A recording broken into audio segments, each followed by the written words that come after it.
Latvijā turpinās sarežģītais valdības izveides process, un progresīvie joprojām pieturās pie pārliecības, ka stabilākā šajos atlikušajos 5 mēnešos būtu 5 partiju koalīcija, lai mēs kopīgiem spēkiem varētu meklēt risinājumus drošības stiprināšanai, nākamās apkuras sezonas izmaksu samazināšanai, protams, arī par Rail Baltiku, arī par Air Baltica risinājumiem runāt. Un cerams, tāda premjera vadībā, kas nemēģina ielikt sprunguļus sev vai saviem partneriem ratos. Vienlaikus, protams, progresīvie ir skaidri apliecinājuši, mēs turpināsim uzturēt mūsu nulles toleranci pret jebkādām koruptīvām darbībām.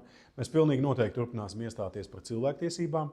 Protams, ka mēs neatbalstīsim aklus budžeta griezienus, kas var nelabvēlīgi ietekmēt cilvēku ieņēmumus.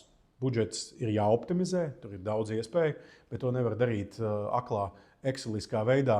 Tādējādi mēs vienkārši turpināsim līdzšinējo politiku. Es domāju, mēs varam to darīt gudrāk, mēs varam to darīt kopīgiem spēkiem un sadarbojoties. Finanšu ministrijas līdzšinējais darbs nav bijis caurskatāms. Līdz ar to vairāk atklātības, vairāk pieejas informācijai jau palīdzēs jaunajai koalīcijai pieņemt labākus lēmumus attiecībā arī uz nākamā budžeta veidošanu.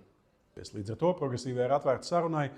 Ļoti ceram, ka sniegsim sabiedrībai pārliecību, ka var izveidoties plaša koalīcija, kas šajos atlikušajos 5 mēnešos darīs tos svarīgākos darbus, par ko visas šīs 5 partijas ir spējīgas vienoties.